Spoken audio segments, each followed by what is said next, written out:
میں ایک آسان لفظوں میں بھی یہ بات کر سکتا ہوں کہ ہم جب میکرو اکنامک اسٹیبلٹی کی بات کرتے ہیں، ہم ایک معاشی استحکام کی بات کرتے ہیں، تو یہ وہ بنیاد ہے، یہ وہ فاؤنڈیشن ہے جس کے اوپر انشاءاللہ پوری عمارت کھڑی ہوگی.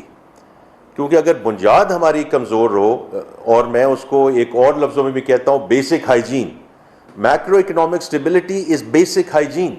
وی have to get that right. There is no part to growth without stabilisation.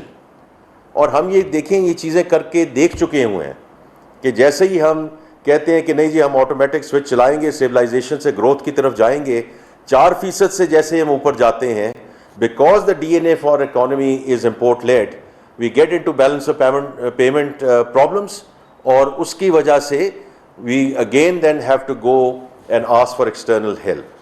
تو اس لیے I think it's an important time کہ ہم اس کو ریکگنائز کریں. As we all keep on seeing and I am the first one to say that we have a long way to go. جو اس وقت چیزیں درست سمت میں جا رہی ہیں، کم از کم ہمیں ان کو ریکگنائز ضرور کرنا چاہیے. And that is why I thought it was important to come and talk about these macro indicators which are all mashallah going in the right direction. میں دو اور موضوعات پہ بات کرنا چاہتا ہوں کیونکہ وہ ابھی لیٹلی میڈیا میں ان کے بارے میں بات ہوئی. ایک تو یہ ہے کہ جو ایف بی آر کی محصولات ہیں، دیکھیے وی آر ویری کلیئر کہ ہم نے اپنی جو محصولات کو آگے بڑھانا ہے، اور اس کی بڑی بیسک وجہ ہے کہ پچھلے سال ہم نے 29% اپنے ٹیکس ریونیوز بڑھائے، but still we are at 8.8% of tax to G D P. دیکھیے یہ سسٹینیبل، کوئی بھی ملک اس لیول پہ سسٹینیبل نہیں ہو سکتا. جو ہم نے اس کی سمت جو ہم نے کہا ہے کہ 13% سے اوپر لے کر جانا ہے، ہمیں اس پہ یقین بھی رکھنا پڑے گا، and we will have to be absolutely clear about the implementation and execution. اب اس میں میری آپ سب سے استدعا ہے کہ 43% of the sectors in this economy pay less than 1% tax. دیکھیے ہمیں سب کو مل کر ایک کلیکٹیو ایفرٹ کرنی ہے، ایک کلیکٹیو گزارش کرنی ہے ان سیکٹرز سے. اور یہ سیکٹرز سب آپ کو معلوم ہے کہ آپ اس کا بوجھ اکٹھے سنبھالیے. We all have to contribute because otherwise we will keep on going to the same for more. اور وہاں بھی اب ہمارے پاس کوئی گنجائش نہیں رہی.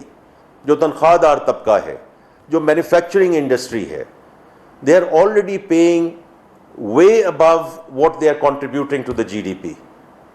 تو یہ ہم کب تک اسی طرح چلتے رہے گا، اور کب تک یہ ملک ایسے ہی چلتا رہے گا؟ تو جتنے میرے ہول سیلرز، ڈسٹریبیوٹرز، ریٹیلرز، یہ سب میرے بھائی بہن ہیں. ہماری دوبارہ آپ سے گزارش ہے، یہ گزارش ہے کہ آپ بڑھیے، اپنا قدم آگے لے کر جائیے to contribute to the country's economy.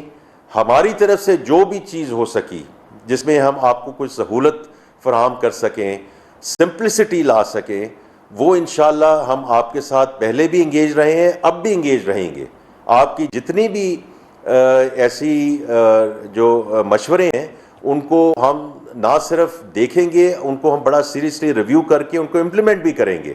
اب بھی جو فارم اب ایف بی آر کی ویب سائٹ پہ ہے، آپ سب لوگ اس کو دیکھ سکتے ہیں کہ اس میں ہم نے کتنا اس کو سمپلیفائی کر کے اس کو آسان کر دیا ہے تاکہ اس سہولت میں آپ ٹیکس کی طرف کنٹریبیوٹ کر سکیں. But one thing I want to be very clear, this is not going to be taken back, because اگر ہم نے یہ کیا تو باقی جو طبقات ہیں جو اس وقت وہ نالاں ہیں وہ اور مشکل میں چلے جائیں گے. بیکاز اس ملک نے تو آگے بڑھنا ہے نا، کیونکہ یہ محصولات کے بیسس پہ ہی ملک چلتے ہیں.